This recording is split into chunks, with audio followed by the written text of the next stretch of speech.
In the next 10 minutes, I'm going to tell you a story about how my fear around raising prices cost me $5,280,000 when I sold my first company, and I'll also give you the playbook that I wish I had 6 years ago to not make the same mistake. In my first business, the entire time I had it, we never raised prices ever. I was so scared about messing up a good thing that I never even considered it, despite the fact that we kept on improving the product, delivering more services, and increasing our cost structures. This is how crazy it was. Like, we only had one plan level ever. It was $300 a month. You were in or you were out. There was no expansion revenue. There was nowhere to go up. There was nowhere to go down. It didn't matter. That's all we ever did, and it was a huge mistake. The problem was that we had all different types of customers. Some of them had one user. Some of them had 50 users. Some of them sent 25 messages a month using our software. Some of them sent 25,000. We charged everyone the same, and it started to become a huge problem.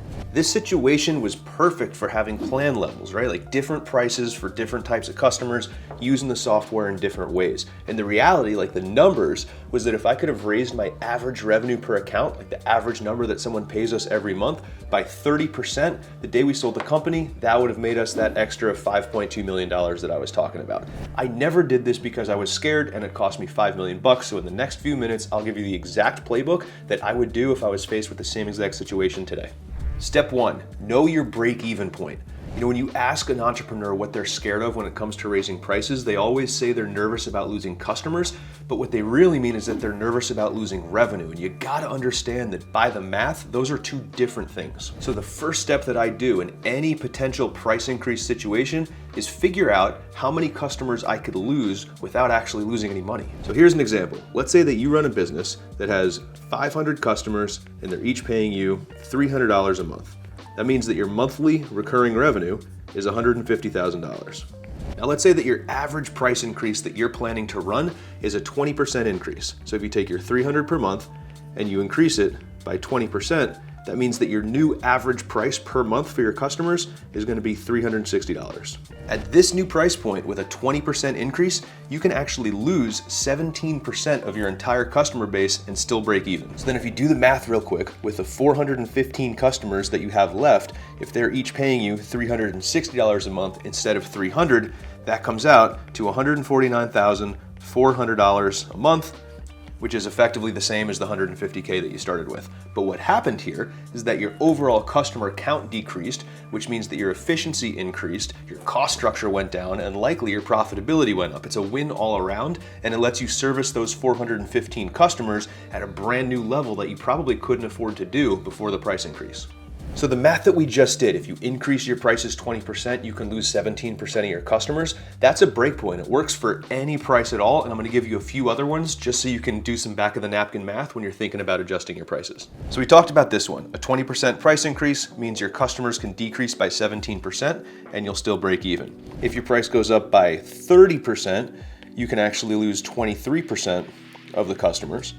If it goes up by 50%, you can lose 33% of the customers, or 1/3 of your entire customer base. And finally, if it goes up by 100%, meaning if you double prices, this math's probably easy, you can lose half of your customer base. This is just to help you stay oriented. I'm not saying that every business can go double their prices tomorrow, although I promise that somebody watching this absolutely could. But what this should do is help you understand like the worst case scenarios.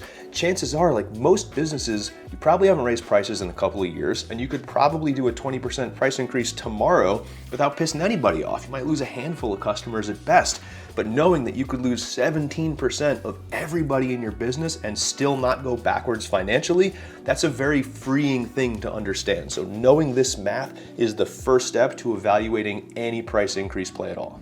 Step 2, stack rank the impact. And if you are a business owner who's got a bunch of customers, got grandfathered in at a bunch of different price points over the years, pay attention because this part's gonna be really important for you. The big idea here is that you've got to tailor your communication strategy differently based on whether or not your customers are getting severely impacted by the price adjustment or only minimally impacted. And the way to figure that out, shocker, is with a spreadsheet.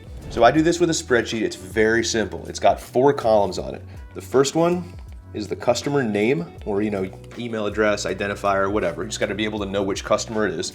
The next column is the original price that they're currently paying. Third column is the new price, and the really important one here at the end is the percentage increase. And so what you want to do is you want to load in every single customer you have into this spreadsheet one by one. Hopefully you can export it from some kind of software, get them all loaded in, and then you want to sort by this last column, this percentage increase column. So what that's going to do is it's going to put the people who are most severely impacted at the top of the spreadsheet and show you who you need to pay some extra attention to. I'm sure you can imagine, like the customer who's getting a 50% price increase, they got to be handled a little bit more delicately than a customer who's getting a 2 or a 3% price increase. The exact breakpoints are up to you. It's okay to follow your gut and your intuition. And look, you might cherry pick a few key accounts or people who you know might not be super happy. But overall, the people who are getting the most significant increases, they really need some one-to-one messaging here. Ideally from a CEO or someone higher up in the organization, ideally on the phone, it's some kind of live conversation. And the people at the bottom of this list, then you probably just send them an email and it's not going to be that big a deal. Step 3, craft the right message. There is absolutely a right way and a wrong way to communicate a price increase. And look, I gotta give a ton of credit to Pat Campbell from ProfitWell here, because what I'm about to teach you, he taught me, and it's the best way to craft a price increase message that I've ever seen. This email's got 3 main parts, and I'm gonna walk you through each one. The first part, right up front of the top of the email, is that you've got to quantify the value that you've provided over the past few years. And I say years because statistically, most of you probably haven't raised prices in a couple of years. But I know that you've improved your product, improved your service, changed the way that you're delivering the thing that you deliver. And your customers may not even know it, right? So like, just go through here over the past number of months. You know, in this case, 12 months, we've added so much value to the company. We've made you this much money. This is a ninja trick right here. So like, if you're selling into other businesses and you know the value of the thing that you're providing and you can actually quantify how much money you made them, the ROI that they're getting, put it in the email. All right, so in this case, we made you this much money, we shipped these new features, just like sell the improvements that you've made. And then, this is really important, tell them up front in plain English that this is a price increase email. There's nothing that pisses off customers more than like a 4-page thing talking about our year-end review and, you know, videos of people having Nerf wars all over the office and all this other stupid stuff. And then like right at the bottom on page 5 is like, by the way, your price is going up 28%. Please don't do that. So talk about the value you've added and tell them, for us to continue to invest in making this company better for you, we need to increase our prices. Second step is reward their loyalty.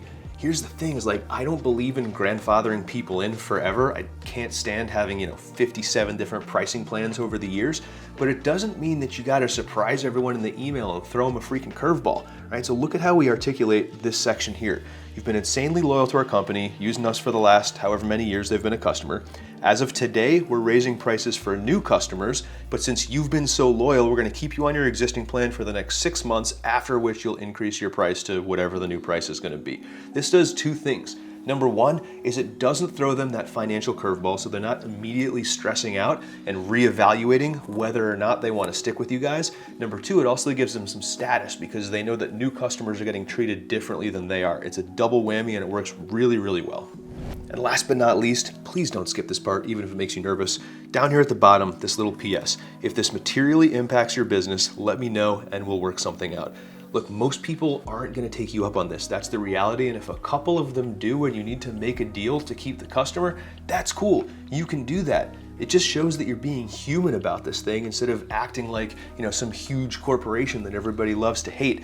So yeah, it might cost you a percentage point or 2 on your increase. Not a huge deal. Leave people the safety net, and then you get to have the conversation one-on-one and decide whether or not you want to greenlight a discount. Step 4, lock in long-term pricing. And look, if you're running a business where the majority of your customers are paying you month to month and you have no committed revenue, please don't skip this step. If you think about how most businesses do annual prices, it's usually at a 10 to 20% discount from whatever the monthly price is. You've seen this on software websites all over the world forever. It's just the way it works.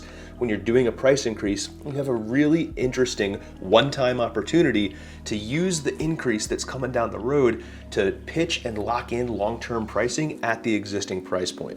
So when you're running a price increase and you're having the conversations, feel free to offer this up because it's a true win-win situation. It lets your customers avoid the new price point at least for another year, and it lets you build a more durable stream of revenue, which is good for your peace of mind, good for your company, and also really good for your valuation. Look, I hope you understand now that mathematically adjusting your pricing is one of the most high impact moves moves you can make in a business, and it always feels scarier before you do it than it actually is when you finally pull the trigger. Now, if this playbook helped you and you want more stuff just like this, all you gotta do is jump on my free newsletter. It's at mattverlack.com/newsletter. We send it twice a week where I break down everything I know about how to run and operate companies. I'd love to see you in there, and I hope you have an awesome day. Peace.